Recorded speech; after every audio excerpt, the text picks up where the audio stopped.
സഭയുടെ പ്രാരംഭ നാളുകൾ. ക്രിസ്തുവിന്റെ അനുയായികളെ ഉന്മൂലനം ചെയ്യാൻ നിശ്ചയിച്ചുറച്ച് റോമൻ ഭരണാധികാരികൾ. റോമാ നഗരം കത്തിയതിനു പിന്നിൽ ക്രൈസ്തവരാണെന്ന് ആരോപിച്ച് നീറോ ചക്രവർത്തി ആരംഭിച്ച പീഡനങ്ങൾ ഡയോക്ലീഷ്യൻ ചക്രവർത്തിയുടെ കാലം വരെ തുടർന്നു. ക്രൈസ്തവ വിശ്വാസം സ്വീകരിച്ചവർ കഠിനമായ പീഡനങ്ങളിലൂടെ കടന്നുപോയി. തിളച്ചെരിയുന്ന എണ്ണയിൽ വറുത്തെടുക്കപ്പെട്ടവർ, തൊലിയുരിഞ്ഞ് മരണത്തെ സ്വീകരിച്ചവർ, കൽത്തുറുങ്കിൽ ജീവൻ വെടിഞ്ഞവർ, സിംഹങ്ങളുടെയും മറ്റു വന്യമൃഗങ്ങളുടെയും അന്നത്തിന് ഇരകളായവർ, നഗരവീതിയിൽ അഗ്നി തൂണുകളായി നിന്ന് വെളിച്ചമേകിയവർ, അനേകം പേർ വിശ്വാസത്തിനു വേണ്ടി രക്തസാക്ഷികളായി. റോമൻ ചക്രവർത്തിമാരുടെ ഭരണകാലത്തും യഹൂദരുടെ കൈകളിലും പെട്ട് ക്രിസ്തുവിനെ പ്രതി, അവനോടുള്ള സ്നേഹത്തെ പ്രതി എണ്ണിയാലൊടുങ്ങാത്ത വിധം ക്രൈസ്തവർ ജീവത്യാഗം ചെയ്തു. സിംഹങ്ങളുടെ നടുവിലും എരിതീയുടെ മധ്യയും നിന്ന് അവർ പ്രത്യാശയോടെ ക്രിസ്തുവിന് ജയ് വിളിച്ചു.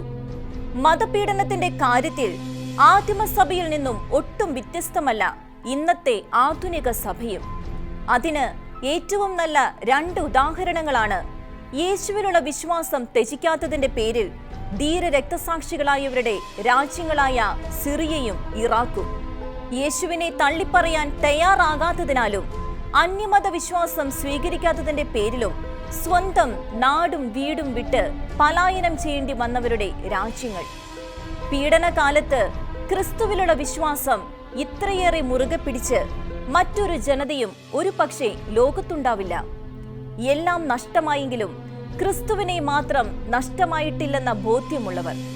IS-ന്റെ സുവർണകാലത്ത് അത്രയേറെ പീഡനങ്ങളിലൂടെയാണ് ആ രാജ്യങ്ങളിലെ ക്രൈസ്തവർ കടന്നുപോയത്. അന്നവർക്ക് എല്ലാം നഷ്ടപ്പെട്ടു, പക്ഷേ വിശ്വാസം മാത്രം നഷ്ടപ്പെട്ടില്ല.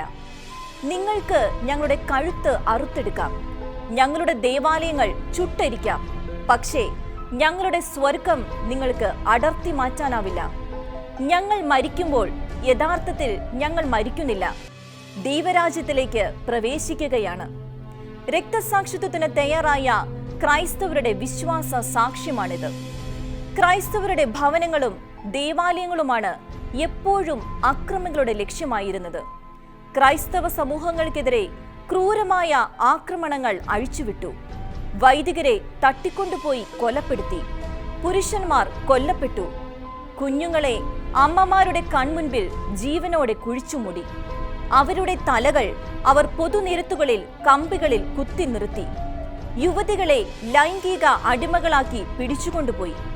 ഇത്തരത്തിലുള്ള മനുഷ്യന് ചിന്തിക്കുവാൻ പോലും കഴിയാത്ത ക്രൂരതകൾക്ക് നടുവിലും വിശ്വാസം ഉപേക്ഷിക്കാതെ കാത്തു സൂക്ഷിക്കുകയായിരുന്നു IS അധിനിവേശ കാലത്ത് ഈ രാജ്യങ്ങളിലെ വിശ്വാസികൾ.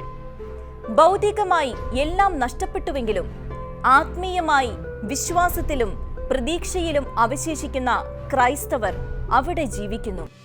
ക്രൈസ്തവ വിശ്വാസത്തിന് ജീവനേക്കാളും ഭൗതിക നേട്ടങ്ങളെക്കാളും വില കൽപ്പിക്കുന്ന ഈ 2 രാജ്യങ്ങളിലെ ക്രൈസ്തവർ നമുക്ക് നൽകുന്ന വലിയ പാഠം ഇതാണ്.